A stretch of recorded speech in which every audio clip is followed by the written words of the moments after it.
La ruta del dinero.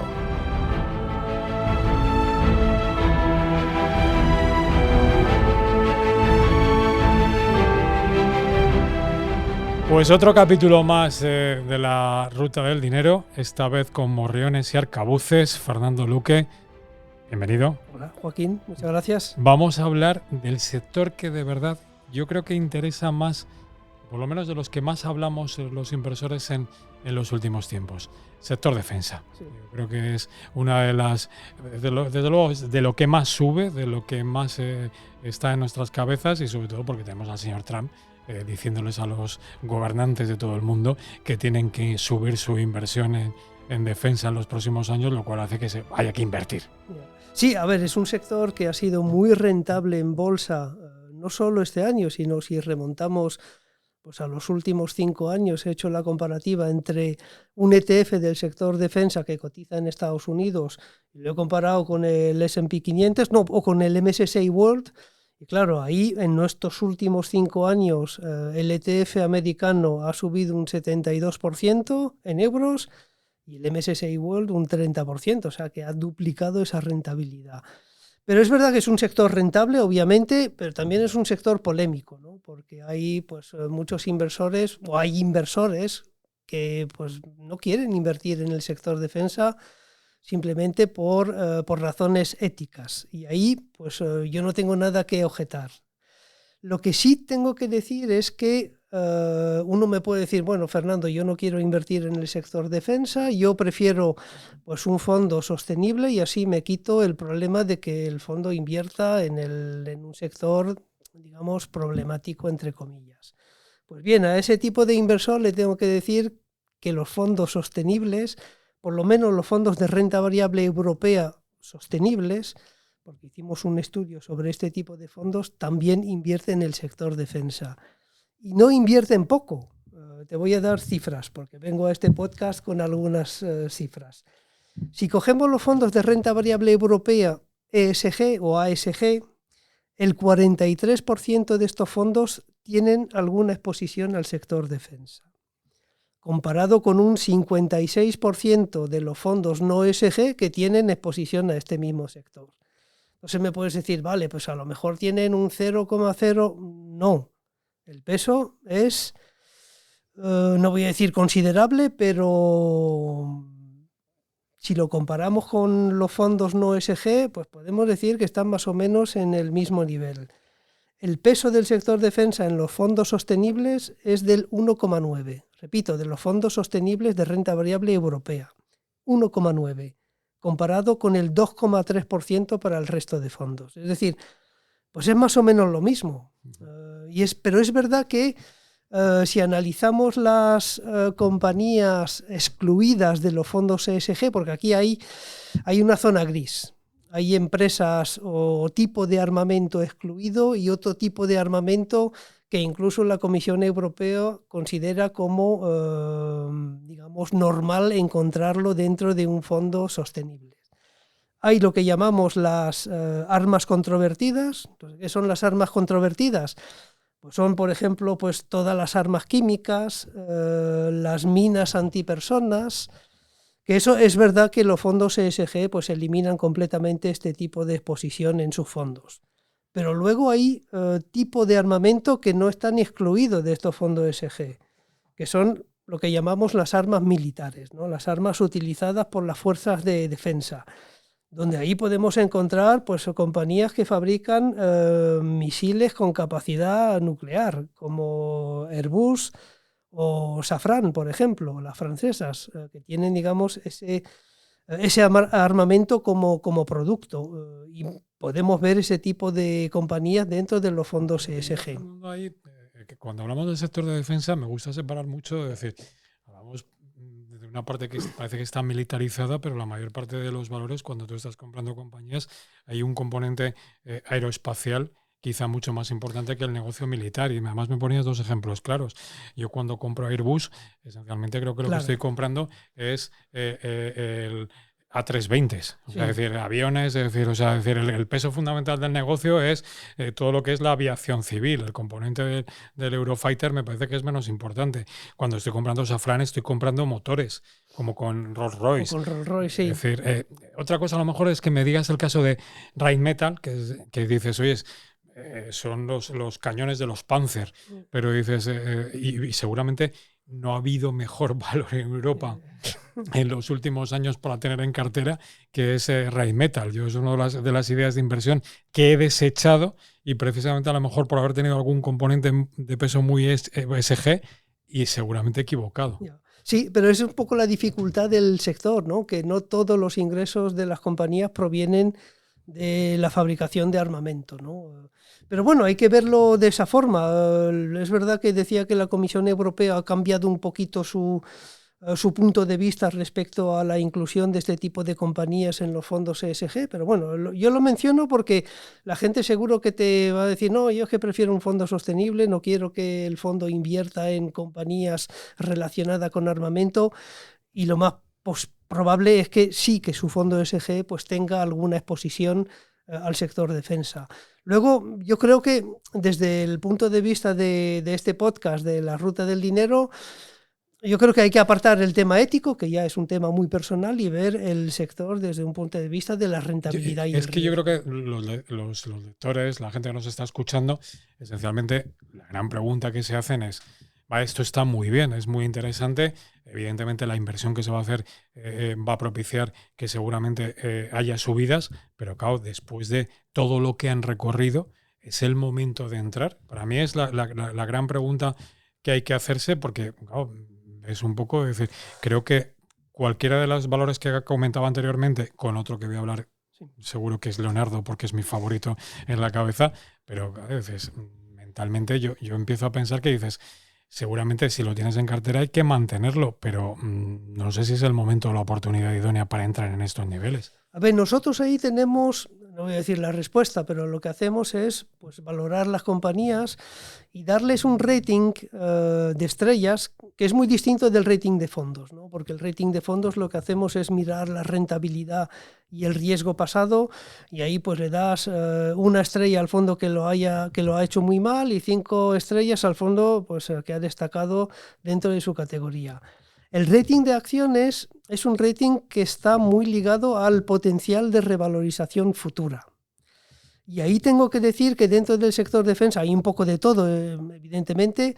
Hay segmentos dentro de este sector o de esta industria que nos gusta más, que son las compañías europeas, donde ahí vemos valoraciones todavía atractivas, ¿no? Hasta tal punto que hay muchas compañías que tienen 4 estrellas. 4 estrellas significa que le vemos un potencial pues, por encima del potencial del mercado. ¿Y cuáles son las compañías? Pues, básicamente las grandes, Rheinmetall, la británica BAE Systems, Thales y Leonardo, que son de las grandes compañías del sector a nivel mundial las que reciben 4 estrellas. Las americanas, como GE Aerospace, que es una subdivisión de General Electric, pues tiene 3 estrellas, por ejemplo. Es decir, ahí pensamos que el comportamiento va a ser pues, muy similar al del mercado.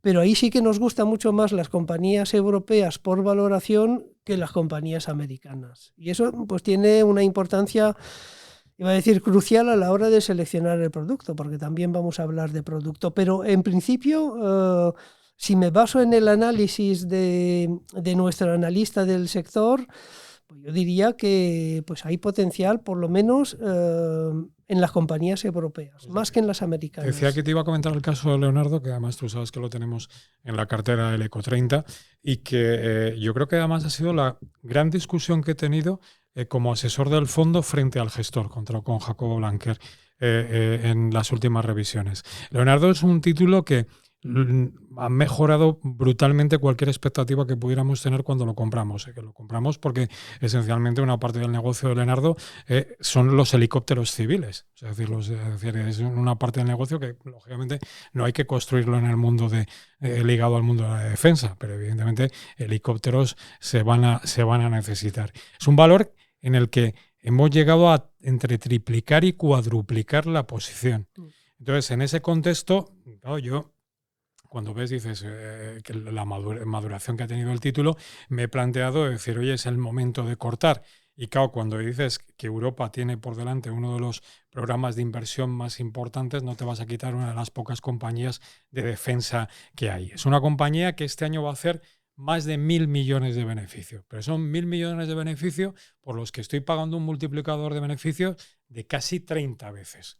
Que a mí me parece que es un multiplicador muy exigente. Es verdad que, y esto es muy fácil decirlo, porque las proyecciones luego lo aguantan todo.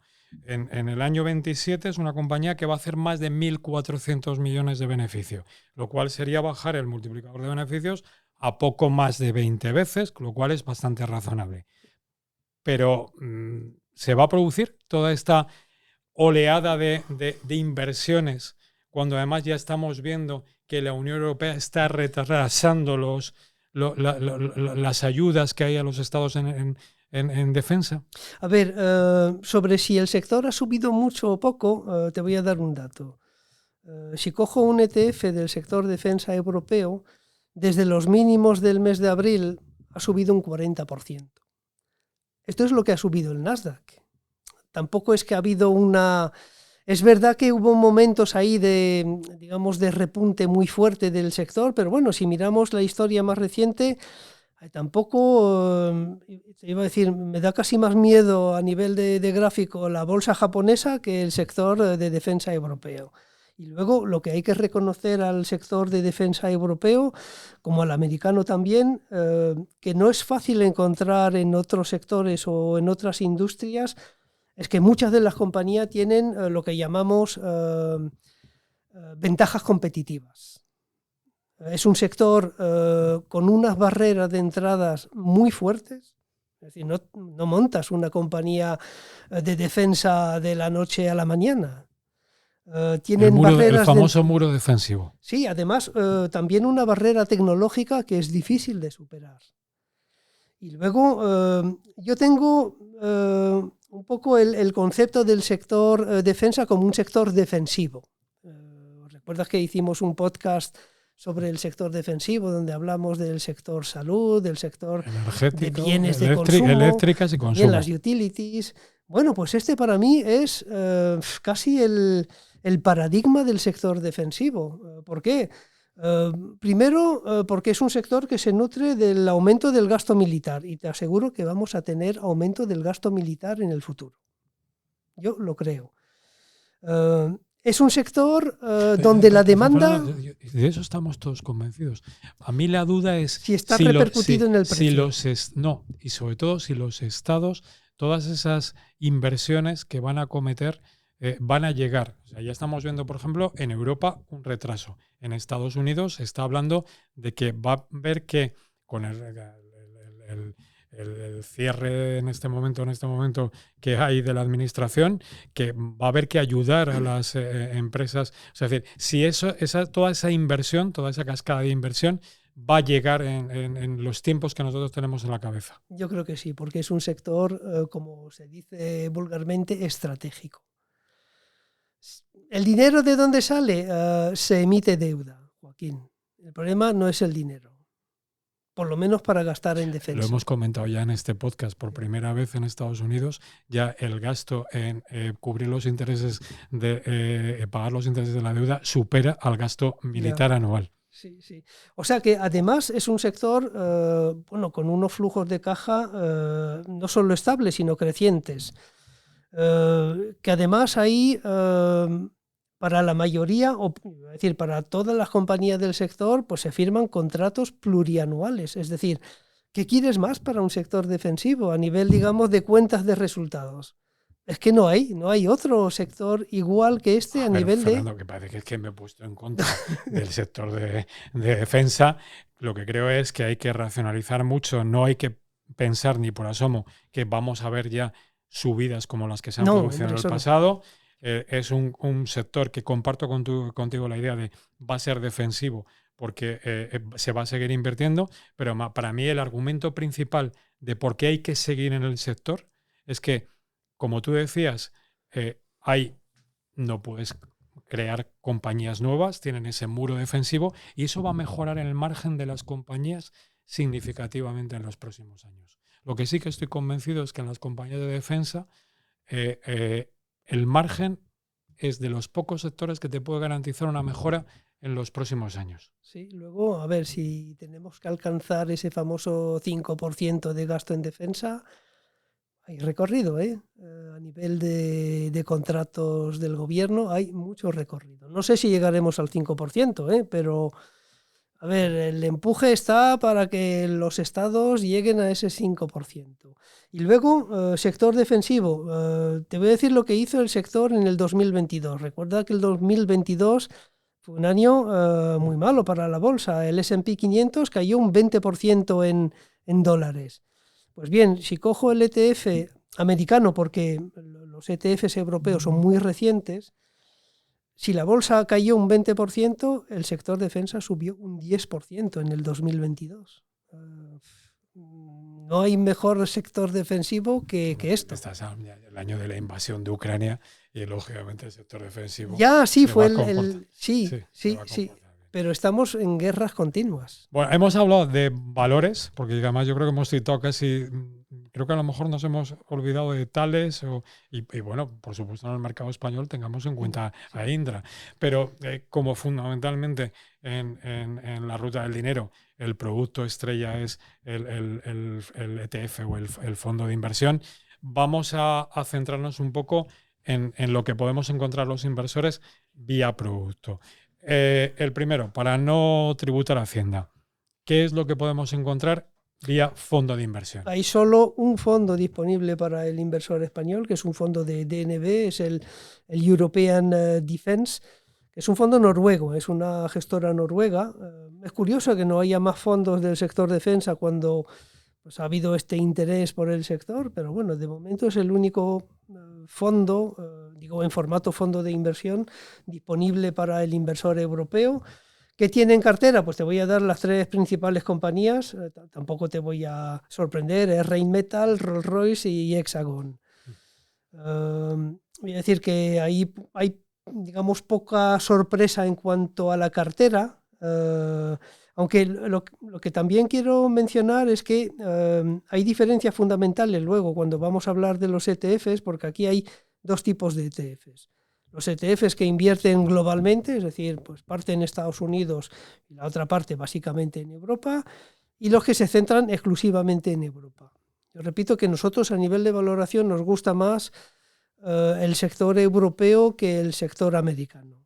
Pero bueno, si uno quiere un sector global... Y eso me sorprende un poco, Fernando, porque al final hemos hablado fundamentalmente de las grandes compañías europeas, pero en realidad los grandes monstruos del sector de defensa son los americanos. Sí, pues ¿por qué los gusta? Ocurre un poco como con la relación entre bolsa americana y bolsa europea, que estás pagando multiplicadores de beneficio muy inferiores en el mercado europeo frente a la bolsa americana. Esa es la probablemente, aunque también ahí pues influye mucho lo que pasó en Alemania con la eliminación del freno a la deuda, ¿no? Ahí fue un poco el pistoletazo de salida para las empresas europeas, ¿no? Del sector, porque además había pues una partida específicamente para el sector defensa. Ahí sí que ha habido un punto de inflexión a nivel de posibles ingresos que no había antes. El caso de Alemania ahí es importante, ¿no? Y que afecta pues a una de las mayores compañías europeas, que es Rheinmetall. Entonces yo creo que viene de ahí, ¿no? Viene ese pistoletazo del freno de la deuda más que del inicio de la guerra en Ucrania, diría yo. Vamos, Fernando, como por la preferencia, con los ETFs europeos. Sí, diría que hay dos grandes ETFs europeos. Uno es el de Wisdom Tree, principales posiciones Thales, BAE Systems y Rheinmetall. Y luego hay uno de Amundi, también de renta variable europea. Ahí está más centrado en compañías francesas como Safran, Thales, Airbus, para hablar de las tres principales posiciones. O sea, el de Wisdom Tree y el de Amundi para Europa. Luego pues daremos los easing de los ETFs, como siempre. ¿Y en el mercado global con cuál nos quedaríamos? En el mercado global hay bastante producto. Y aquí lo que hay que ver es un poco la composición regional de cada uno de ellos. Porque, claro, aquí como invierten en Estados Unidos y en Europa, pues tienen pesos distintos. Voy a empezar por el que tiene más peso en Estados Unidos, que es un ETF, de Invesco. Te voy a decir que invierte un 75% en Estados Unidos, es decir, está sobreponderado en Estados Unidos y ahí... Lo que comentaba anteriormente, que es donde está la gran Sí. industria militar mundial. Sí, ahí pues las tres principales compañías son compañías, este ETF invierte más en compañías grandes y medianas. No está, digamos, en el top de las grandes compañías por capitalización bursátil. Invierte, por ejemplo, en AeroVironment, en Planet Labs y en Rocket Lab. Ninguna de las tres las conozco. Ya, porque son, te digo, compañías más medianas comparado con otros ETFs del sector. Por ejemplo, si vamos ya a ETFs que tienen un 65% en Estados Unidos, pues ahí probablemente los tres principales valores de Global X pues te van a sonar, que es Palantir, General Dynamics y RTX.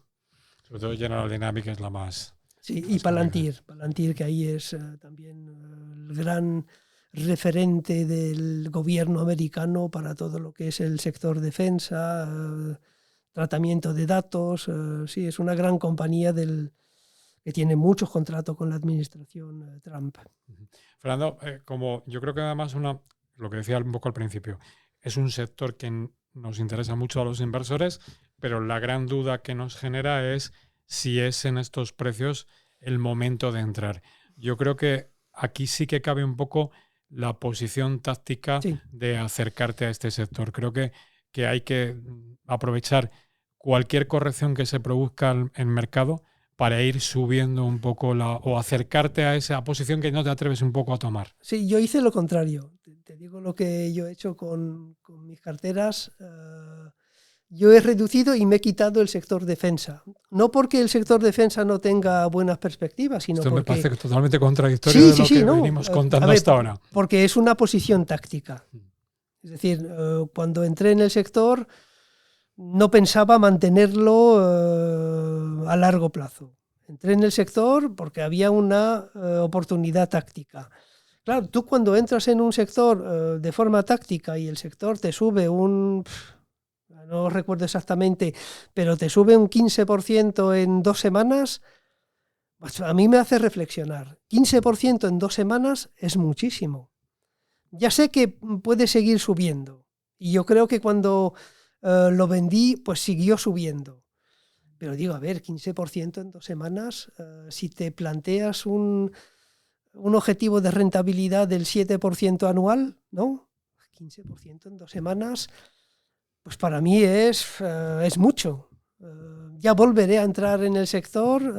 Por eso te decía que, es verdad que seguramente si se produce esa corrección que mentalmente un poco yo creo que tenemos en la cabeza todos de que pueda el mercado corregir entre un 10 y un 15%, seguramente es uno de los sectores en los que habría que poner algo de dinero. Sí, yo creo que evidentemente hay que tener en cuenta los fundamentales, pero para el inversor particular es muy difícil.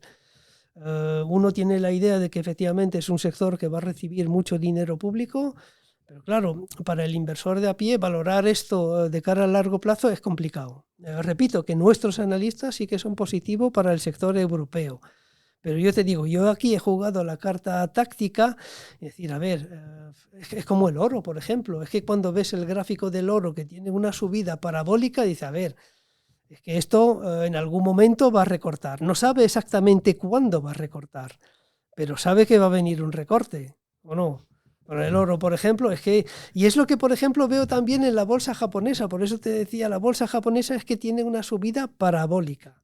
Es que, Fernando, lo que veo es que cuando veo y acabo de estar en una reunión de banqueros privados donde ha habido al menos 15 gestoras que se han presentado y el convencimiento unánime de que esto va bien, y va bien porque siguen mejorando las previsiones de beneficios de las compañías, se siguen superando ese rally que hemos contado aquí de la inteligencia artificial, me empieza a dar mucho vértigo esa unanimidad absoluta de que todo va bien, y especialmente Estados Unidos piensan que va a ir bien. Sí, curioso porque tenía la misma discusión con compañeros de trabajo, y eso que trabajamos en el sector financiero. A ver, tampoco quiero ser pesimista, pero ven el cielo totalmente azul, no ven ninguna nube en el horizonte, cuando compañías como Amazon, es verdad que nos estamos ahí alejando del tema de defensa, pero cuando ves una compañía que Amazon que, entre comillas, te amenaza con un despido brutal de aquí a los próximos 5 años. 30.000 empleados. 30.000 este año, pero tiene el objetivo de despido de 600.000 empleados de aquí al 2030 por la introducción de la inteligencia artificial. A ver, esto es un cambio bestial evidentemente para los trabajadores, pero para la bolsa también. Eso lo expliqué en algún podcast, que la gente igual no se da cuenta, pero lo que engrasa la bolsa o parte de lo que engrasa la bolsa es, por ejemplo, los planes de pensiones en Estados Unidos, que prácticamente todo el dinero va a productos pasivos, a fondos indexados y a ETFs, pero si se gripa esa máquina de engrasar la bolsa, todo puede darse la vuelta y claro, una bola de nieve que va cuesta abajo, pues es difícil pararla. Quiero decir que si tenemos un problema de empleo, y hablo de Estados Unidos, y ya estamos viendo que hay, no solo Amazon, pero hay grandes empresas que ya pues han anunciado despidos ahí pues bastante fuertes, esto en algún momento tiene un impacto sobre el consumo. El 70% del Producto Interior Bruto de Estados Unidos es consumo. Claro, si tú no tienes un sueldo fijo, vas a consumir menos y probablemente si tienes un plan de pensiones vas a retirar dinero. Entonces, claro, el pasar de... Porque de momento estamos en la fase de acumular flujos en los productos pasivos. Va a venir la fase de ralentización de esos flujos y luego vendrá la fase de reembolso de esos flujos. Hay un gestor muy afamado del mercado español que te describe la fotografía como si fuera una tarta del mercado en donde la renta variable se está achicando. Y esa renta variable se está achicando por el crecimiento de los ETFs, que cada vez tienen más cuota de la tarta, y por el crecimiento del capital riesgo, que también se está comiendo otro bajo importante de la renta variable. Y metemos todo como renta variable en la misma piscina y no todo es lo mismo. Hay que separar entre lo que es compañías de calidad, por así vamos, o negocios de calidad, y bien gestionados y yo creo que en el sector defensivo encontramos muchos ejemplos por lo que tú decías, porque tienen un muro de penetración y si se produce esa corrección, que se producirá porque además todos los años hay grandes correcciones y se producen caídas del mercado del 10%, pues a lo mejor es el momento de acordarse que este sector ha venido para quedarse mucho tiempo. Y insisto un poco en esa reflexión que yo me mantengo desde hace varios semestres cada vez que hacemos la revisión del Eco 30. Pensaré que Leonardo ha subido mucho, pero Leonardo creo que va a seguir siendo uno de los indiscutibles de cartera durante bastante tiempo, por lo que tú decías, porque es muy difícil encontrar a alguien que le pueda hacer la competencia y es un negocio que va a seguir creciendo. Sí, tiene lo que nosotros llamamos los moats económicos. Es algo digamos, del concepto de Warren Buffett y todo esto. Sí, hay un muro defensivo. Sí, un muro defensivo tremendo. Valga la redundancia o el juego de palabra, pero sí, es un sector interesante por esas características que hemos descrito. Para mí es un sector defensivo con ventajas competitivas que es difícil encontrar en cualquier otra industria, salvo la tecnológica, que es verdad, ahí las grandes empresas tecnológicas también tienen pues un poco características similares, ¿no? De fuertes flujos de caja, de barreras de entrada muy potentes, en fin. Pero esto es un sector muy infraponderado en las carteras de los inversores, hay que recordarlo. Decía un 2,3% de peso en los fondos de renta variable. Pues Fernando, como siempre, muchísimas gracias por reflexionar conmigo. La verdad es que nos lo pasamos demasiado bien, pero porque yo creo que es que todo el mundo de la inversión nos gusta demasiado. Sí. Muchísimas gracias, Fernando. Gracias a ti, Joaquín.